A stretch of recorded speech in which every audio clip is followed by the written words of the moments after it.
राशिद लतीफ़ साहब, शिकस्त की वजूहात पे अगर हम बात करें तो कोई एक नहीं है, बहुत सारी हैं और वो इस सीरीज़ तक लिमिटेड नहीं है, वो पिछले 2.5-3 साल तक चला जाना पड़ेगा हमें अगर हम वजूहात पे गए तो। नहीं, मैं इसी मैच पे जाऊंगा। फिन एलन और सैफर्ड की जो बैटिंग थी ना, उसने तकरीबन मैच से बाहर कर दिया था। शुरू में 8 ओवर में अगर आप देखते हैं तो वह लग रहा था कि ये बहुत ही कमाल बैटिंग की है।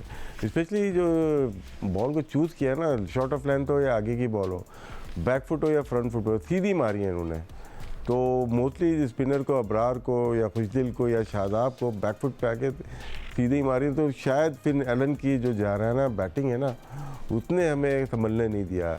नो डाउट बीच में कदरन बेहतर अपने बॉलिंग की, 36 बॉल पे हमारा कोई बाउंड्री नहीं लगी थी, लेकिन वो इनफ बाउंड्री मार चुके थे। शुरू के 10 ओवर में 134 रन जो किए थे, उसके बाद वो रन बॉल ही गए, लेकिन लास्ट के 3 ओवर में दोबारा उन्होंने पीक किया और उसके बाद ब्रेजवेल ने अच्छी बैटिंग की है।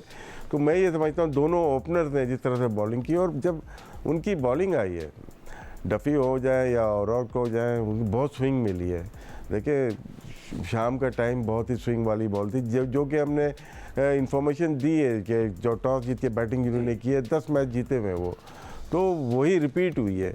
और एक मैच हुआ है शायद जब 143 ऑस्ट्रेलिया ने चेज़ किए थे, उस ज़माने में शायद 2021 का था। बाकी कोई मैच ऐसा नहीं हुआ जिसमें चेज़ हो सका। तो यहाँ पे स्विंग का जो रेशियो बहुत ज़्यादा है, जिस तरह से स्विंग हो रही थी, जितने भी बॉलर ने बॉल की है शॉर्ट ऑफ लेंथ या आगे से स्विंग कर रहे थे, वो मेरा नहीं ख्याल कि दूसरी टीम के भी बल्लेबाज थोड़ा कदरे बेहतर खेल लेते हैं, क्योंकि वो खेलते ही हैं, लेकिन इतना आसान नहीं था। लेकिन जिस तरह से हम 115 रन से हारे हैं, डिफीट का मार्जिन बहुत ज़्यादा है, उससे बहुत अफसोस होता है। लेकिन ऐसा लग रहा था कि बहुत ज़्यादा 115 रन का मार्जिन है, ज़्यादा डिफीट का है। 50 रन 40 रन चल जाता है, क्योंकि बहुत ज़्यादा स्विंग थी शायद, जिसकी वजह से हार का सबब बनी। सिकंदर, कोई शक नहीं है कि मॉडर्न डे क्रिकेट, खासतौर पर T20 क्रिकेट की डिमांड है कि आप अग्रेसिव इंटेंट वाले प्लेयर्स को टीम में शामिल करें। हाँ, वो उस ब्रांड की क्रिकेट तो हम नहीं खेल सकते कि आप रन बॉल खेल रहे हो T20 में, जिस मसले का हम सामना कर रहे थे। But at the same time, जिस तरह राशिद लतीफ़ साहब कह रहे हैं, साइफर्ड और फिन एलन ने जिस तरह की बैटिंग की है, पक्के स्ट्रोक्स थे सारे। ऐसा नहीं था कि सिर्फ बल्ले घुमाए जा रहे थे या फिर बैट और बॉल के बीच में 2-2 गज का फासला था। प्रॉपर क्रिकेटिंग स्ट्रोक्स देखने को हमें मिले with the aggressive intent. That is what Pakistan needs, not just mindless stroke making. देखो, जब से ये टीम अनाउंस हुई है, मैं एक ही चीज़ की बात कर रहा हूँ कि प्रॉपर क्रिकेटर्स खेलने चाहिए जो फर्स्ट क्लास क्रिकेट भी खेलते हैं। अभी समत ने 44 रन तो कर दिए हैं, मगर समत का रिकॉर्ड मैं आपको बता दूँ वो किस बेस पे सिलेक्ट हुआ मुझे आज तक नहीं पता। फर्स्ट क्लास के 13 मैच हैं और 323 रन है। 13 मैचों में 323 आप सेलेक्ट हो गए। T20 के वो जो मैचेस उसके रिकॉर्ड बुक में जो लिखा है, ये मैंने तो खुद जाके नहीं निकाला, ऑब्वियसली मैं इंटरनेट पे जाता हूँ। तो 18 मैच हैं और 247, जस्ट इमेजिन 247 रन हैं। He is playing for Pakistan. Champions cup हुआ, उसने 10 मैचों में 115 रन किए। मेरा सवाल ये है कि अगर आपने इसी तरह लड़कों को पिक करना है कि वो अच्छा ऊंचे शॉट मार देता है, तो भाई फिर फर्स्ट क्लास क्रिकेट का फ़ायदा क्या? आप और उनके, मैंने अभी यहीं पे कहीं लिख कर रखा हुआ है फर्स्ट क्लास मैचेस का सारा, कि उनके कितने फर्स्ट क्लास मैच हैं। उन्होंने 760 मैचेस खेले हुए फर्स्ट क्लास, हमने 400 खेले हुए। हमारे लड़के, आपको टीम सेलेक्ट करनी है, प्रॉपर लड़कों को सेलेक्ट करें, कोई बात नहीं, मगर वो लड़कों को सेलेक्ट करें जो प्रॉपर क्रिकेट खेलते हों। फिर दूसरी चीज़, हम में और दूसरी टीमों में जो सोच का फ़र्क है, वो दूसरी टीमों को आप देखें, पाकिस्तान आती है या पाकिस्तान उन साथ खेल रहा होता है, वो हर मैच में एक एक दो तब्दीलियां कर रही होती हैं कि ऊपर से एक को बिठाया। के हिसाब से हमने एक सीक्रेट वेपन रखा है उस्मान खान, आज उसको खिला देना चाहिए था। और अगर आप जब तक स्विच नहीं करेंगे तो नए लड़के कैसे बनेंगे? आप मुकीम को लेकर गए, सुफियान मुकीम को आपने नहीं खिलाया। आप इसको ट्राई तो करें, उसको मौका तो दें, आपने नहीं खिलाया, तो फिर फ़ायदा क्या? फिर क्यों आप कहते हैं कि हम नई टीम बना रहे हैं? अहमद, चलें अब्दुल समद की अगर हम बात कर लें, रिगार्डलेस ऑफ द फैक्ट कि उनके इतना ज़्यादा फर्स्ट क्लास का एक्सपीरियंस नहीं है, उनके इतने ज़्यादा रन नहीं है, ठीक है, सेलेक्टर्स को उनमें एक स्पार्क नज़र आया, उनको नज़र आया कि ये बंदा हमारे लिए फ़ायदेमंद साबित हो सकता है, आपने उनको टीम में शामिल किया। लेकिन फिर उनका क्या बैटिंग ऑर्डर भी बेहतर होना चाहिए? क्या एक बैट्समैन जो एज अ बैटर खेल रहा है, क्या वो एक बॉलिंग ऑलराउंडर से नीचे आना चाहिए? क्योंकि शादाब खान, खुशदिल शाह और अब्दुल समद दोनों से ऊपर आए। जी बिल्कुल, doesn't make any sense to me as well कि अगर आपने उसको सिलेक्ट किया है और एक बैटर सिलेक्ट किया है, थर्डली जो बॉलिंग नहीं करता, उनको भी फिर आप इतनी रिस्पेक्ट तो दें टीम के अंदर के एटलीस्ट शादाब खान। अब शादाब खान किस मर्ज की दवा है, मुझे तो ये बिल्कुल पता नहीं लग रहा है कि वो बैटर हैं, बॉलर हैं, फील्डर हैं, क्या हैं और किस बेस पे उनका जो है ना कमबैक भी हुआ है, बिल्कुल समझ नहीं आ रही है। इससे ज़्यादा बनता नहीं है कि उसके ऊपर कोई बात करें। राशिद भाई अभी बात कर रहे थे कि वो बड़ा ज़बरदस्त बैटिंग की है टीम साइफर्ड ने और उनके ओपनर्स ने। हमारे भी ओपनर्स या हमारे भी बैट्समैन अच्छा खेलते हैं, लेकिन ओवर द इयर्स होता ये रहा है कि 3-4 मैचेस बाद करके आती हैं कि वो हमारे बल्लेबाजों के अगेंस्ट जो है प्रॉपर प्लान बनाती हैं और उनके वीक लिंक्स को हिट करती हैं। ऐसी क्या वजह हो गई कि न्यूजीलैंड के साथ बार बार हम खेलते ही चले जा रहे हैं और यही दो बल्लेबाज हमें मारते ही चले जा रहे हैं। ओपनर्स जो है ना हमारा बेड़ा गर्क कर देते हैं, ऊपर से मार मार के साइड पे लगा देते हैं मैच को। हमारी मैनेजमेंट उनके वीक पॉइंट्स क्यों नहीं पकड़ती? हमारी बॉलिंग जो है उनके वीक पॉइंट्स क्यों नहीं पकड़ती कि साइफर्ड कहाँ से कमजोर है, फिल एलन कहाँ से कमजोर है, चैपमैन कहाँ से फंसता है? ये कब तक हम दूसरों की तारीफ करते रहेंगे, अपने आप को कब देखेंगे इम्प्रूव करने के लिए? तो ये देखा जाता है कि वो तो अच्छे हैं इसलिए न्यूजीलैंड की तरफ से खेल रहे हैं, वो तो अच्छे हैं इसलिए हर टूर्नामेंट के अंदर सेमीफाइनल फाइनल खेलते हैं। और भाई हमने अपनी चीजों को इम्प्रूव करना है। वो इस तरह होंगी कि आप बार बार सेम लोगों से हर मैच के अंदर स्कोर करवाते जा रहे हैं और अपनी वही सेम बॉलिंग खिलाते जा रहे हैं, ना उनको कोई प्लान दे रहे हैं, ना उनके साथ काम कर रहे हैं, उनकी पिटाई लगती जा रही है। तो अगर आपने सिर्फ इस चीज का इंतजार करना है कि कुछ आपके फेवरेट लोग टीम में आके परफॉर्मेंस कर जाए, टीम में किसी तरीके से रुक जाए कि आप लोगों का भरम भी रह जाए, आप लोगों के बंदे भी रह जाए, तो ऐसा सॉरी पॉसिबल नहीं है। आपको इंसाफ करना पड़ेगा पूरी टीम के साथ।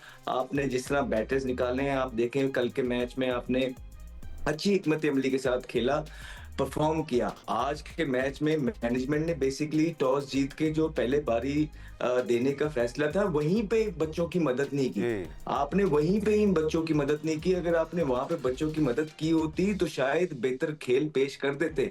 तो कहने का मकसद ये है कि ऑल इन ऑल बहुत लूप होल्स पड़े हुए हैं। हमने कल के मैच में भी ये बोला, हमने उससे पहले भी बोला, जहां तक तारीफ की बात है वी आर राइट बिहाइंड, लेकिन सोल्यूशन मांगते हैं ना ये, तो सोल्यूशन हम तो दे ही सकते हैं, करने तो हमने नहीं है क्योंकि हम तो टीम के साथ नहीं है। तो बार बार ये बात करना बंद कर दी जाए कि सोल्यूशन दे, बिकॉज हम यहाँ बैठ के आपको सारे सोल्यूशन सारी बातें बता देते हैं। आपकी इस टीम के अंदर भी जो कि कल जीती है, जिसमें से हारिस और हसन नवाज ही सिर्फ अच्छा खेले हैं, बाकी बहुत लूप होल्स इस टीम के अंदर पड़े हैं, स्पेशली आपकी फास्ट बॉलिंग जो 13-13 की एवरेज से स्कोर खा रही है। आज टेलर मेड सिनेरियो था पाकिस्तान के लिए पहले बैटिंग करने के लिए, बिकॉज आपके दोनों बैटर्स को, ओपनर्स को जिनका जिक्र कर रहे हैं अहमद, दोनों को कॉन्फिडेंस मिला हुआ था पिछले मैच के बाद। आप जीत के आए हुए थे, पहले खेलना बनता भी था लेकिन उसके बावजूद पहले बॉलिंग कर लिए। खैर हमने इस बारे में काफ़ी बात कर ली है। कुछ टॉपिक्स हैं राशिद लतीफ़ साहब जो अब फेस ऑफ मांगते हैं, आपको सीधे सवाल करने पड़ेंगे और आपको साफ साफ बात करनी पड़ेगी। हम भी वही करने की कोशिश करते हैं। आप तीनों से ये सवाल है, उसके बाद हम प्रोग्राम का इख्तिताम भी करेंगे। शाहीन शाह अफरीदी इस परफॉर्मेंस पर और कितना खेलेंगे राशिद लतीफ़ साहब? शाहीन अफरीदी देखें, दो गलतियां हुई हैं कि शाहीन अफरीदी के जो फॉर्मेट है उसमें आपने सिर्फ T20 के लिए रखा है। ये पहले टेस्ट मैच पहले ही छोड़ चुके हैं, अगर बांग्लादेश छोड़ा था या उसके बाद जो इंग्लैंड की सीरीज थी शायद, वहाँ पे सिलेक्ट नहीं हुए थे। इवन साउथ अफ्रीका में ये नहीं सिलेक्ट हुए थे। तो फॉर्मेट छोड़ने की वजह हमें नहीं पता क्या है, क्या इनकी इंजरी है या परफॉर्मेंस है, हमें नहीं पता। उसके बाद वनडे में तो परफॉर्मेंस अच्छी थी इनकी ऑस्ट्रेलिया और साउथ अफ्रीका में, तो वनडे में क्यों नहीं है ये? तो सबसे मुश्किल जो फॉर्मेट फास्ट बॉलर के लिए हुआ है, शाहीन के लिए स्पेशली, वो तो T20 हुआ है। ये शुरू में जो एक पहले ओवर में विकेट लेते थे वो मिलना बंद हो गई है उनकी। कभी कभार 2 विकेट भी लेते थे, 2 ओवर शुरू के करते थे। परफॉर्मेंस ख़राब है लेकिन ओवर वही कर रहे हैं, 1 और 3 ये करते हैं, बीच में आके 17-19 या 18-20 ये करते हैं आके। बीच में बॉलिंग इनसे कराई नहीं जाती और दूसरे स्पिनर कर रहे होते हैं। तो ये टीम मैनेजमेंट को प्लान करना पड़ेगा कि आपको ये 1 और 3 ओवर इनसे ही करवाने या इनको वनडे में लेके आना है। मेरे ख्याल से इनको अगर तो खिलाना है या सिर्फ आपको T20 तक रखना है तो सिर्फ T20 में जगह नहीं बनती इनकी। फ़िलहाल आज की जो परफॉर्मेंस है, इनको बहुत अच्छा खेलना पड़ेगा, परफॉर्म करना पड़ेगा और अगर हारिस अच्छी बॉलिंग कर रहे हैं, वो हम करते हुए आए, डेथ ओवर और मिडिल ओवर अच्छे करते हैं, तो कभी कभार ऐसा होता है कि आपका बेस्ट बॉलर न्यू बॉल कर लेता है आके। अब अच्छी करे बुरी करे उसमें नहीं जाते, लेकिन एक प्रेशर आपको हटाना पड़ेगा जो कि बन चुका है उनकी नाकिस कारकर्दगी की वजह से। शाहीन आफरीदी पे एक प्रेशर बन चुका है, क्योंकि बेंच पे मोहम्मद अली हैं। मोहम्मद अली यहाँ पे ऐसा लगा कि फिट नहीं लग रहे मुझे, वो स्टंप तक नहीं पहुँच पा रहे। हमारे पास बॉलिंग, फास्ट बॉलिंग ऑलराउंडर इस बेंच पे है नहीं। तो अगर हम शाहीन को अगले मैच में बिठाते हैं तो मोहम्मद अली से चांस लेना मुनासिब होगा? मेरे ख्याल से नहीं। एक मैच रह गया है तो शाहीन पे जाना चाहिए और इनको डिसाइड करना चाहिए इनको फॉर्मेट कौन से खेलने हैं। इसके बाद PSL है, पूरा T20 है। T20 में अच्छी परफॉर्मेंस करके वनडे में आना या टेस्ट मैच में आना, वो देखना पड़ेगा इनको खुद डिसाइड करना पड़ेगा कि एक फॉर्मेट में इनकी जगह नहीं बनती। सिकंदर स्ट्रगल तो कर रहे हैं, इसमें कोई शक नहीं है शाहीन, बट मसला ये है कि एक अरसे से जो स्ट्रगल चलती आ रही है उसके लिए कुछ किया नहीं जा रहा। आज उन्होंने कैच भी ड्रॉप किया है ना, हारिस रऊफ की 4 विकेटें हो जाती, बट चलें, that's part and parcel of the game. बनेगा क्या अब इनका, कितना खेलेंगे इस परफॉर्मेंस पे? हमेशा लोग कहते हैं ना इनको चाहिए किसी से जाके बात करें, क्या ये किसी से करते हैं? ये जो लड़के हैं, बड़े लड़के, इनका जो मिजाज मैंने देखा हुआ है, बात करने से इनके मसाइल हल हो जाएंगे? पेस ड्रॉप हो गई है। देखिए मेरा तो फार्मूला मसला नजर आ रहा है। नहीं, मेरा फार्मूला, चाहे आप मुझे ओल्ड स्कूल ऑफ थॉट कहें, व्हाटएवर कहें, कि जी आप पुराने आदमी हैं, 1980 के आदमी हैं, कि जब तक ये जाके डोमेस्टिक क्रिकेट खेलें, इनको ना सेलेक्ट किया जाए, ना टेस्ट में, ना कहीं नहीं सेलेक्ट किया जाए, गिव हिम अ रेस्ट। इस जहनी तौर पे भी वो परेशान हो ना कि मैं तो खेल ही नहीं रहा, मैं क्या। देखो भाई, कोई इंटरप्ट करूंगा यहाँ पे, ये देखें यहाँ से प्रेशर उनके पास विद इन द टीम हटा लिया गया। नसीम शाह टीम में नहीं है, हसनैन टीम में नहीं है, और बाहर जो है वो शायद इन नहीं हो सकते मुझे लगता है। तो इनके ऊपर प्रेशर अब देना पड़ेगा। रिप्लेसमेंट है ही नहीं ना, आपके टीम के अंदर ही नहीं है, 11 के अंदर ही नहीं रखी हुई आपने, 15 के अंदर इनकी रिप्लेस। जी, इसलिए तो मैं कह रहा हूँ ना, प्रेशर डालने के लिए एक तो आप सही कह रहे हो कि पीछे उनके पास कोई प्रेशर नहीं है, बेंच पे कोई बड़ा नहीं बैठा, आप उनको ड्रॉप कर दें ना। आप बोलें कि you are drop because of your form, और ask him to play Quaid-e-Azam trophy. 4 दिन के मैच जल्दी शुरू करें, लेट हिम प्ले। वहाँ से एक जहनी तौर पे तो अपने आप को लड़े ना अपने आप से कि मैंने वापस आना है, मैंने कम बैक। नहीं टिकू भाई, मान लेता सारी बातें सही है, ये वनडे में क्यों नहीं सिलेक्ट किया मुझे समझ में नहीं आ रही। क्या तो इन दोनों को, हारिस भी नहीं है वनडे में और शाहीन भी नहीं है, और आपको ये जितवाने वाले तो यही थे दोनों। तो अहमद, हम अगर आगे बढ़ें और शाहीन के मुतबादिल के तौर पे अगर हम बात करें, अभी भी आप डोमेस्टिक सर्किट में प्लेयर्स से वाकिफ़ हैं, आप नज़र रखे हुए हैं, क्या मुतबादिल है हमारे पास? बिकॉज देखिए, हम बैटर्स को तो खिला रहे हैं, यंगस्टर्स को खिला रहे हैं, ज़्यादा मैचेस नहीं हैं, 10-11 मैचेस वाले को भी हम खिला रहे हैं, तो क्या हम चांस ले सकते हैं? कितनी ही बुरी बॉलिंग हो जाएगी, 4 ओवर में 40 रन दे देगा कोई, बगैर विकेट लिए 50 रन दे देगा, वो तो हमारे सीनियर बॉलर्स भी दे रहे हैं। देखिए, कोई डिप्लोमेटिक जवाब मैं इसका देना नहीं चाहता, सीधी सीधी बात करना चाहता हूँ। सीधी सीधी सवाल है, सीधी सीधी जवाब देना है। वो ये है कि ऑब्वियसली आपके बाबर और रिजवान चले गए, हसन नवाज ने स्कोर कर दिए दूसरे तीसरे मैच में, अब आपके पास 3-4 वहां के बल्लेबाज हो गए हैं जो वहां उस नंबर पे खेलते हैं। इसी तरीके से नो डिसरिस्पेक्ट टू एनीबॉडी जिसने पाकिस्तान के लिए परफॉर्मेंसेस की है, सर आंखों पे है, लेकिन पिछले 2-2.5 साल से वो पाकिस्तान के लिए कोई परफॉर्मेंस कर नहीं पा रहे हैं।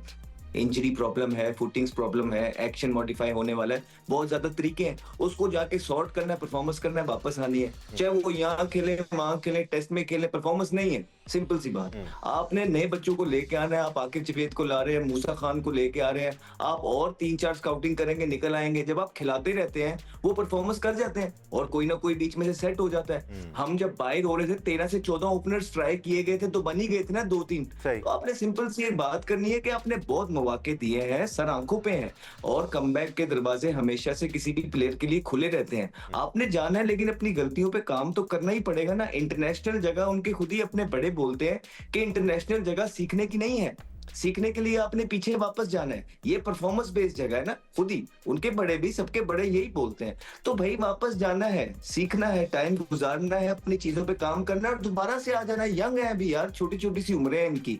तो कहने का मकसद ये है कि जब आप अपने आप को जबरदस्ती परसिस्ट करते रहते हैं और बार बार वो कोचेज, वो सिलेक्टर उन्हें सिलेक्ट करते रहते हैं, तो अपनी भी रेपुटेशन डाउन होती है, और जब रेपुटेशन डाउन होती है फिर कम बैक करना बड़ा मुश्किल हो जाता है। ये बात हम पहले भी करते हैं, हम सबके खैर ख्वाह हैं, कोई दुश्मन नहीं है, सिर्फ हम पाकिस्तान की बेहतरी चाहते हैं और उसमें सारे ही भाई हैं हमारे, कोई इसमें साइड लेने की किसी की बात नहीं।